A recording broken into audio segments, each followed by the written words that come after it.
Bonjour et bienvenue dans l'Aura Durable, le podcast pour prendre soin de toi et de la planète. Aujourd'hui, on continue avec les éco-gestes à adopter dans la cuisine.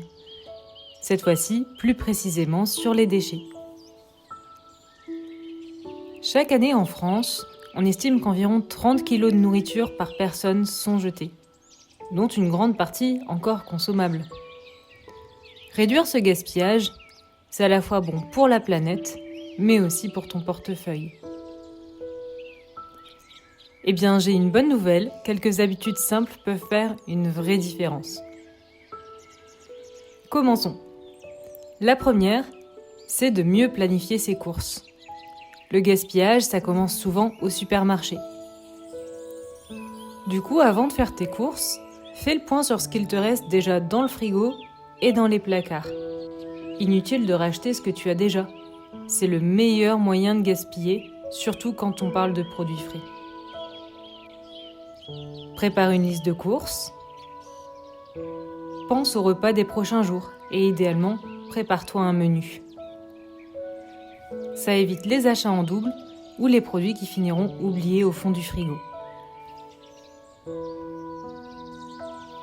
Il est ensuite super important de bien organiser son réfrigérateur. Un frigo bien rangé aide énormément à réduire le gaspillage.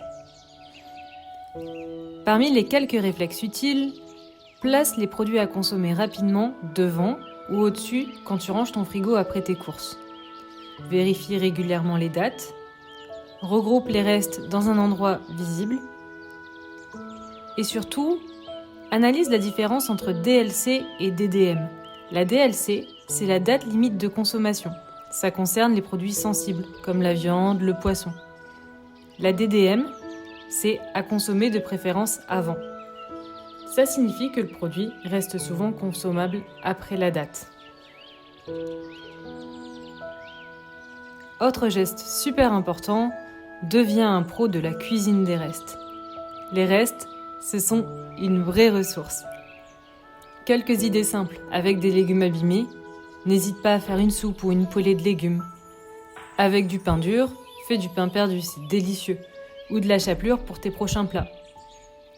Personnellement, j'aime beaucoup la pizza ou le gratin de reste. Tu peux y mettre tout ce que tu veux. De la viande, des légumes, du fromage. C'est délicieux. Beaucoup de recettes existent pour transformer les restes en nouveaux plats. Ensuite, pour réduire tes déchets, utilise davantage les aliments. Une grande partie de ce qu'on jette est comestible, surtout chez les légumes. Les fanes, les tiges. Tu peux facilement les transformer en soupe ou en poêlée. C'est une manière simple de réduire ces déchets, tout en découvrant de nouvelles recettes. Enfin, avant de jeter, mets tes aliments au congélateur. Le congélateur est un grand allié contre le gaspillage. Tu peux congeler du pain, c'est idéal si tu vis seul ou à deux, des restes de plats, des légumes cuits, des fruits mûrs, top pour les smoothies. C'est un moyen simple de prolonger la durée de vie des aliments. Et puis après, dans la cuisine, il y a aussi tous les déchets liés aux emballages. Dans la cuisine, les emballages représentent une grande part des déchets. Pour commencer, je t'invite à regarder ce qui occupe ta poubelle. Les briques de lait, les pots de yaourt, les emballages de plats préparés. Et commence par agir sur ce que tu jettes le plus. Tu verras, ça sera rapidement satisfaisant. Utilise des bocaux réutilisables pour acheter un maximum en vrac. Beaucoup d'épiceries spécialisées existent aujourd'hui, et même les supermarchés s'y mettent.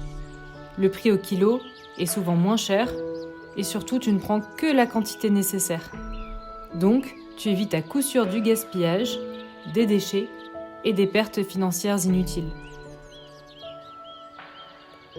Privilégie les contenants durables plutôt que les films jetables. Fini le cellophane, fini le rouleau de papier alu. Pour réduire tes emballages, tu peux aussi faire appel à des organismes comme Le Fourgon, qui travaillent sur des produits consignés. Fini les bouteilles en plastique, les bocaux sont réutilisés et en plus de ça, les livreurs livrent tout exactement où tu le souhaites. C'est super pratique. En conclusion, Réduire ses déchets dans la cuisine, ça ne demande pas une révolution. Il suffit juste de mieux planifier, de mieux organiser, de cuisiner les restes, d'utiliser les aliments jusqu'au bout et de faire attention aux emballages. Ce sont des gestes simples, mais qui répétés chaque jour peuvent fortement réduire le gaspillage et tes déchets. Ça t'évitera aussi de sortir les poubelles à répétition. Avec la taxation des passages de poubelles, ça peut devenir un vrai gain de temps et un vrai gain d'argent.